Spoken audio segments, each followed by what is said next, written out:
Okay, let's say we've downloaded this. Now we'll use this concept later, but let's say I'd like to get the average. How about the closing and or year end? How about year end, year begin, and average. And what we want to do is get this for how about 2014? How about maybe we'll put it up here. Okay, and then we want to block it for 2015, or we can start with what's the first year we had up here? Let's put 2001. Okay, and of course, the reason we need this is we're going to combine some of these stock prices with the financial statements to get things like the historic EV to EBITDA ratio, historic this. So if we want the year end, now what we can use is for this we can use the match and index, but we have to be careful because it's going down, and because we have dates instead of years here. So what we can do is, to get the year end, how about we'll put we need to convert this to a date. Just a minute. Of course, we can use the date function. Year, and then month is 12 and day is 31. That's the end and start. So date. Now this we're going to do so we can get this for every single company. So this is just an illustration of how this will work. It will work together with the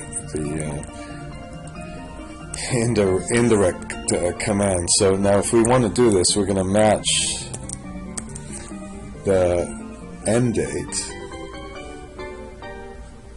with the whole date function, and we have to put a -1. That gives us 150. Row number 159 is actually hang on. Let's do this for the rest. We might have to add 1 to this. I think we'll have to add 1. So this gives us row 3, which is actually the date right afterwards. You could argue that's the right number, or you could subtract 1 from this. Oops, Shift Control 1. Okay, and then we just, of course, put the index. Of course, I hate saying "of course" like that. Sorry about that. With match, and we get the year end. Let's do the same thing for the begin.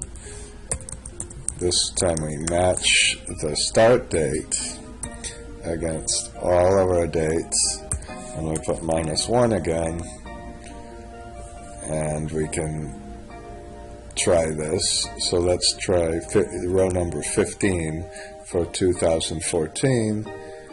Row number 15 gives us the first time we got a stock price, which is the second. It looks like the 2nd of January. Okay, and so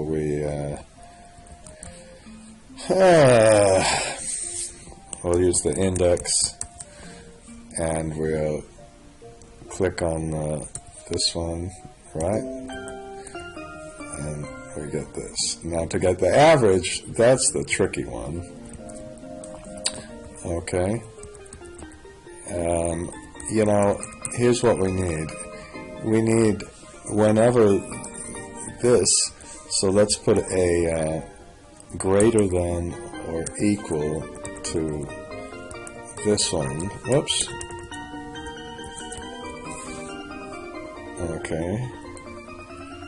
and I'm sorry, it's going to be less than, and this one is going to be greater than or equal to this one. Whoops, and I forgot the equal sign.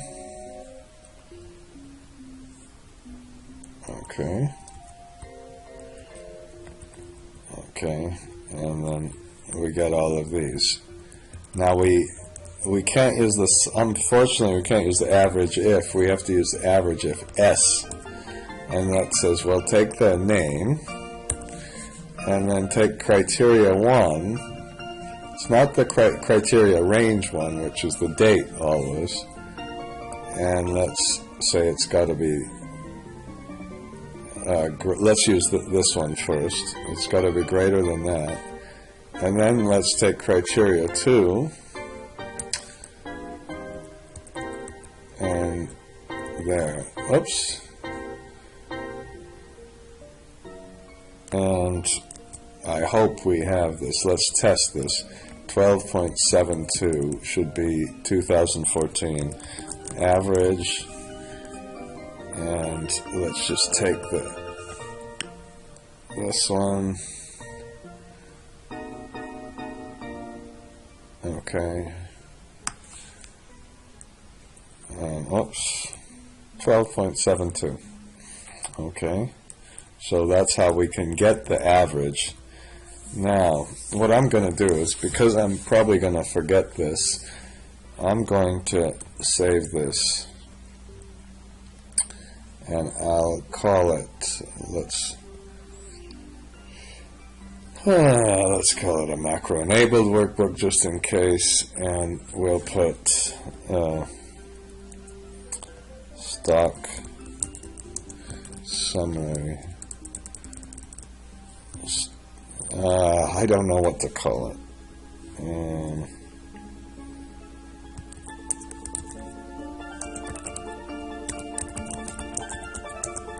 Now, there's, of course, if you had years, this would be so much easier, but that's what we'll do. And I'm going to stop this video now.